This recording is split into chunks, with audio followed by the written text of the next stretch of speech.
নলবাৰীত ঘটনা ঘটি গ'ল আমাৰ অসমৰ সাংসদ গৌৰৱ গগৈ তথাপি ভাৰতীয় সংসদ ব্যৱস্থাৰ ভাৰতীয় সংসদৰ বিৰোধী দলৰ উপদলপতি তেখেত নলবাৰী আজি বিভিন্ন ৰাজনৈতিক কামত আহিছিলে আৰু তেখেতক আজি যিটো আমি দেখিলোঁ তেখেতক বিভিন্ন ধৰণে অপমানিত কৰা হৈছে তেখেতক ইয়াৰ পৰা গো বেগ ঠনি দিয়া হৈছে আৰু যিটো তেওঁৰ ওপৰত যিটো অপমান নলবৰীয়া ৰাইজে দেখালে আজি তাৰ কাৰণে আমি নলবৰীয়া হিচাপে নহয় মই অসম জাতীয় দলৰ কেন্দ্ৰীয় সাংগঠনিক সম্পাদক হিচাপে এই কথাখিনিত মই গৰিহণা শব্দটো মই নকওঁ এই কথাখিনিত মই নিজে লজ্জিত হৈছোঁ এইকাৰণে লজ্জিত হৈছোঁ যে নলবৰীয়া সমাজখনৰ নলবৰীয়া সভ্যতাৰ যিটো সংস্কৃতি সেই সংস্কৃতিটো বহুত ওপৰত আছিল আজি এনেকুৱা যি অসমৰ কাৰণে অকল গোটেই ভাৰতবৰ্ষৰ সাংসদত এটা দলপতি হিচাপে তেখেতে এটা মানে ভূমিকা লৈছে সেই কথাটোৱে আমাৰ অসমক গৌৰৱান্বিত কৰিছিল এদিন আমি এই সময়খিনিত তেখেতক কোনো দলৰ ৰাজনৈতিক নেতা হিচাপে নলয় অকল অসমৰ এজন প্ৰতিনিধি হিচাপে যিখিনি তেখেতে ভূমিকা দেখাইছিলে তাত আমি প্ৰতিজন অসমীয়া শিক্ষিত বৌদ্ধিক প্ৰতিজন অসমীয়াই আমি বুকু ডাঠ কৰি পেলাই কৈছিলোঁ যে অসমৰ এজন সাংসদ গোটেই ভাৰতবৰ্ষত তেওঁ বিভিন্ন ধৰণে মানে তলবাৰ লগা বুলি শব্দটো নকওঁ বেপৰোৱা শব্দ মই কৈছোঁ যে গোটেই ভাৰতবৰ্ষক ভাবিবলৈ বাধ্য কৰাইছিলে আমি কোনখিনি কি কৰিব লগা আছে কোনখিনি আমি মানে পিছ পৰি আছোঁ কিন্তু এই সময়খিনিৰ মাজতে আজি গৌৰৱ গগৈ তেওঁৰ ৰাজনৈতিক কাৰণত হয়তো নলবাৰীলৈ আহিছিলে সেই কথাখিনিত আমি নাজানো কি কাৰণত আহিছিলে তেওঁক ৰাজনৈতিক কাৰণত অহা বুলি ভাবিছোঁ কিন্তু তেওঁক আমি যদি ভাবোঁ অকল গৌৰৱ গগৈ কংগ্ৰেছৰ এজন নেতা হিচাপেই নহয় যে গৌৰৱ গগৈ আহিছে বুলি ক'লে আমি প্ৰতিজন মধ্যক সন্মান দিয়াটো উচিত আছিল কিন্তু সেইখিনি আমি নকৰি আজি নলবৰীয়া হিচাপে মই নলবাৰী যিহেতু ৰিপ্ৰেজেণ্ট কৰোঁ নলবৰীয়া হিচাপে মই লজ্জিত হৈছোঁ আৰু অসম জাতীয় দলৰ তৰফৰ পৰা মই কৈছোঁ যে আমি যথেষ্ট প্ৰকাৰে এটা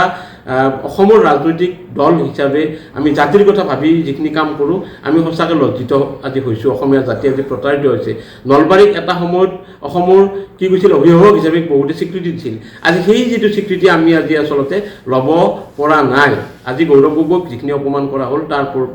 তাৰ লগত এই কথাখিনি প্ৰতিফলিত হৈ গ'ল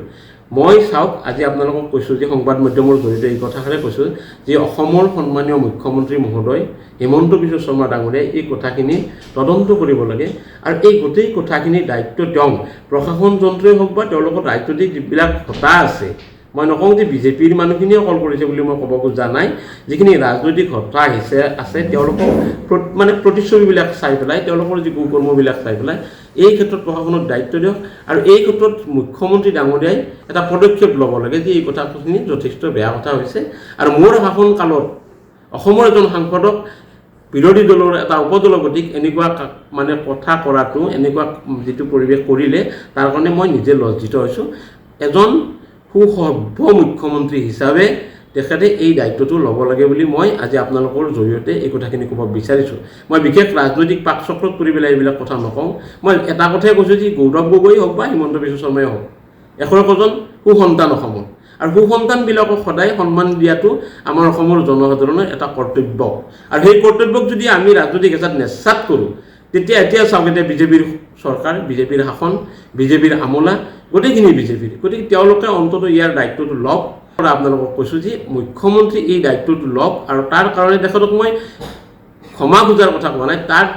তেখেতে এটা কওক যে ইয়াৰ কাৰণে আচলতে আমিও লজ্জিত হৈছোঁ যে গৌৰৱ গগৈ অন্ততঃ নলবাৰীত বা অসমত যিকোনো ঠাইত তেনেকুৱা কৰিব নালাগিছিল এই কথাটো হৈছে যে অসমৰ ৰাইজৰ কাৰণে এটা মুখ্যমন্ত্ৰীজনৰ প্ৰতি সন্মানজনক বাৰ্তা হ'ব যদি তেখেতে এই কথাখিনি কয় যে গৌৰৱ গগৈক আজি যিটো কৰিলে তাৰ কাৰণে আমি লজ্জিত হৈছোঁ এনেকুৱা হ'ব নালাগে কাৰণ অসমৰ সুসন্তান এজনে আজি সংসদৰ মজিয়াত দপদপাই আছে অসমৰ সমস্যাৰ কথা ভাৰতৰ বিভিন্ন সমস্যাৰ কথা তেওঁ কৈ আছে আৰু ইয়াৰ মাজত মই এটা কথা ক'ম মুখ্যমন্ত্ৰী সদায় কৈ থাকে যে তেওঁ পাকিস্তানৰ লগত বিভিন্ন প্ৰকাৰে কিবা কিবি কাৰণত জড়িত হৈ আছে যিয়েই নহওক গোটেই কথাখিনি তেখেতে আমাক অসমৰ স্পষ্ট কৰিব লাগে যদি তেখেত পাকিস্তানী এজেণ্ট যদি তেখেতে ভাৰত বিৰোধী কাম কৰিছে তেতিয়া স্পষ্ট কৰিব লাগে এই গৌবেগ ধ্বনিটো অকল তেখেতে নহয় জাতীয় দলৰ পৰা প্ৰথম আৰম্ভ হ'ব গৌৰৱ গগৈ অসমত স্থান নাপায় বুলি আমি আমাৰ পৰা আৰম্ভ কৰিম যদি তেখেতে স্পষ্টকৈ মানে আমাক বুজাই দিব পাৰে অসমৰ ৰাইজৰ প্ৰতিজন নাগৰিকৰ ওচৰত স্পষ্ট কৰক যে গৌৰৱ গগৈ অসম বিৰোধী কাম কৰিছে ভাৰত বিৰোধী কাম কৰিছে মুখ্যমন্ত্ৰী হিমন্ত বিশ্ব শৰ্মাই ইয়াৰ দায়িত্ব লওক বা তেখেতে তথ্যবিলাক দিয়ক সদায় আমাক কিয় এনেকুৱাকৈ মাজত ৰাখে যি আমি দি আছোঁ কালি দি আছোঁ পৰহি দিছোঁ আজিয়ে দিয়ক তেখেতে আজিয়ে দিয়ক যি তথ্য তেখেতৰ হাতত আছে আমাক আজিয়ে গোটেই তথ্যটো দিয়ক আৰু আমি প্ৰথম জাতীয় দলে গৌৰৱ গগৈৰ বিৰুদ্ধে আমি আন্দোলন আৰম্ভ কৰিম গৌৰৱ গগৈক আমি প্ৰতিবাদ কৰিম তেখেতে এই দায়িত্বটো লওক যে গৌৰৱ গগৈ যিখিনি ভাৰত বিৰোধী কাম কৰা বুলি সংবাদ মাধ্যমত বা বিভিন্ন মাধ্যমত তেখেতে কৈছে তাৰ প্ৰমাণ তেখেতে আজিয়েই দিয়ক,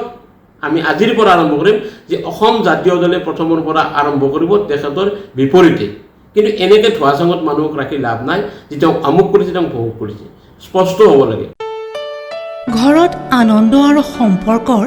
চমক বজাই ৰাখিবলৈ জৰুৰী হৈছে সকলো আনন্দময় মুহূৰ্তত মৰমৰ উপহাৰ দিয়াটো। সেইবাবে মধুশ্ৰী জুৱেলাৰ্ছে আনিছে সকলো ৰঙীন ক্ষণৰ বাবে বিশেষ গহনা। হীৰাৰে হওক, সোণৰে হওক বা ৰূপৰে হওক, শ্ৰেষ্ঠ ডিজাইনছ আৰু হলমাৰ্কযুক্ত গহনাই ৰাখে সম্পৰ্কক নিখুঁত। তেনেহ'লে আজিয়ে আনক আনন্দ মধুশ্ৰী জুৱেলাৰ্ছৰ সৈতে। যোগাযোগ কৰক 7028000341 নাইবা ভিজিট কৰক LNB ৰোড, নলবাৰী, অসম।